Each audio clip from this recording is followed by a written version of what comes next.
Everyone, I'm Linda Steed, and this is the Hudson website that we want to redo. We had 3 programmers work on this site individually over different times, and the last 2 were just so frustrated by not being able to get anything accomplished because they had a lot of things keep happening with the CSS and in the background that just made this site very, very difficult to work on. So we would like to scrap what we have and rebuild from scratch. And I just want to go through with how we started this site. But originally the site was started with a Word document, which let me just get the right one. So this went through the whole site and broke out, what the navigation was, what our colors were, what our plugins that we've purchased for this site, and the copy and everything else. We then had all the RBG images. Let me just go to Bridge. And these are the images. These are all approximately 4" by 4" 72 dpi that you can just upload this whole file to the media archives. And then I had a Photoshop document that had, just turn off some of these buttons for you. So it had the header that goes on each page, and then the home page, and then I had done each of the sections, so the sectioning, the mounting, the grinding, the polishing, the analysis. So I have a lot of all this already laid out for you. Let me just put this back on. And then let's just go to the site as it is now. So I have it up in Chrome. So we have these 5 sections, and there's a slide to go with each section that are all in that Photoshop document. We have these widgets, and this is our footer at the bottom in the gray area. And the one thing you should probably notice is that on the current site, the black stops here. In my Photoshop document, on the header, I have the black coming all the way down to the bottom of this page, because when you go on other pages, this kind of on low resolution screen starts to disappear a little bit. So just pulling that black down to here helped that a lot. So this gives you a good idea. You've got this site to go from how we want it built up. But this is how this site works. So we have each of these sections, and this just happens to be mounting. And then all the subsections, which are listed here, are also shown on our mounting page. These are the only pictures we have. But then when you go to each of these sections, whether you click on that image or you click on the navigation, you come and you get these charts with an add to cart. And let me just go back. All these charts were given in a Excel document like this that we used a CSV importer to import the charts. 2 big important things about these charts is, one, on many of these charts there is one column that is price each, sold in 10 per pack, and this is the way they're actually sold, price 10 per pack. So the client has just done some of the math and he wants to show it this way on the website. I've put this at the end. This is the online catalog name, and I'll show you how that comes up. And also there's a product number and a SKU. So, these are the 2 important things of how we're sorting the products and naming the products. So on our site, let me get back to Chrome. If I add this to a cart here, gives it a second. This is that name of the product that was at the end of the chart, and then all these products are linked together. Well, this is the shopping cart as it looks now. All these products are linked together, and let me just go into the background here, into table press, and go into a table. So if I edit this table, I'll just show you. On the buttons at the end, we used that the product SKU or product name.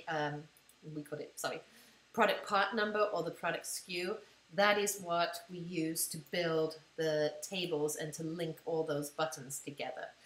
So you have access to all this site to rebuild it, and you can pretty much go from the site um, and see everything that you need to put into it. A couple of extra things. One, in the header, I would like to move this login button up out of here and put it over this side, and I've already done that in your Photoshop file. And we're going to need a register a signing, so when you hit this button you're going to get the login panel, or you're going to get to register for this site. And then we want to add like the name and the company name, the phone number, and the email address and have those all required fields. Then my client wants to approve everybody that logs in, so no automatic feedback on this. This will be where the client will go in and every day check off who's registered for their site and approve the people, and then send emails out that this is your login number and what have you. So that's one important thing here. The other thing is on these charts is, let me just go, let's go back to the actual site. On the charts is that they don't want to show the pricing. So presently, the programmer that was working on this made double copies of all the charts and made one public and one private. I would prefer not to do it that way, because that's going to give us nightmares when we go to edit these charts or make changes in the future. The pricing affects these last two and the purchase, so these last three columns, or in some charts it will just be the last two columns. And this is what needs to be made private. And I don't mind if these are just blank and everything remains the same spacing when you don't see the products here. But there's going to need to be a public and private, and that's what customers are logging in to get, is to see this pricing and then be able to set up their carts, and so that we can follow their orders, etc.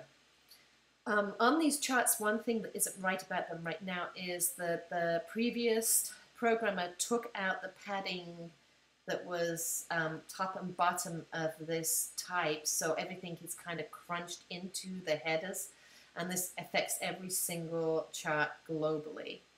And on these charts, the CSS for this is all over the place. So let me just go back to this edit tables. Let me go into the plugin options here.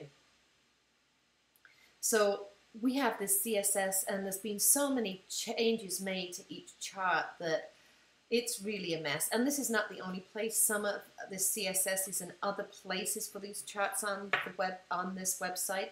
So I would like you to be very careful that you keep all the CSS for the charts in one place, and then just let me know how you have set all that up. And then I think if we, well, I'll make a separate video on the charts and that once we've got this project estimated and have given it to somebody. The other things to be aware of is under lab supply, or under analysis, we have this chemical section. This is supposed to be in a chart form just like all the other pages, but the client needs, or the customer needs, to be able to check off these products and put in a quantity that they want of each of these products, and then have it emailed back or have it entered into the website or to the client, so the client can do a request a quote. So I had actually thought this would have a request a quote button, but maybe it is best for us to have the normal chart, so it would have the part number, the description, the quantity, the amount, sorry, of the product, and then it would have a box that would say quantity, and we would have from 0 to 10, and they could check off the products that they wanted an estimate on, and then they could request a quote.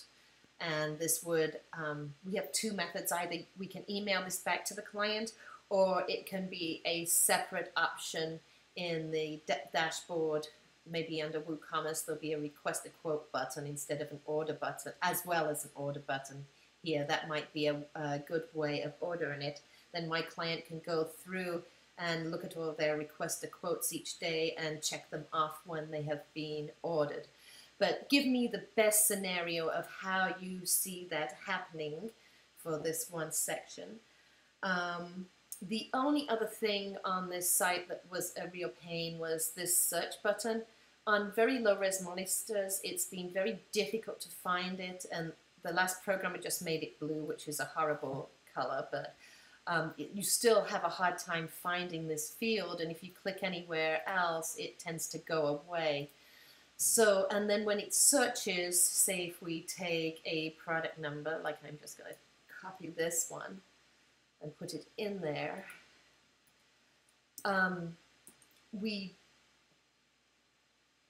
it doesn't always give you what you want. No results found. We get that a lot. Or sometimes it will give you the page. It would be really nice if you could search for a product. I'm just going to choose another one. Let me get the part number there.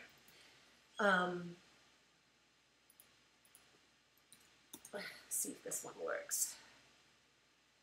So this one wasn't found. But it'd be really nice if this went back to that page, and when you went to that chart, this went and was highlighted, what you were searching for. That would be great if we could get the search as far as that.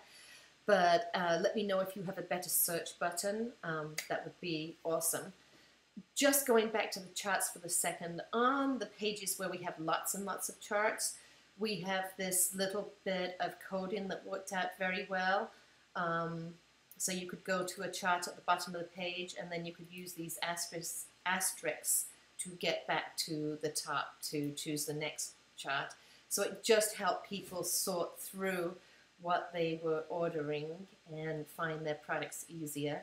And if I go back to those charts in Table Press, so all tables, bear with me, it's just so we'll edit this.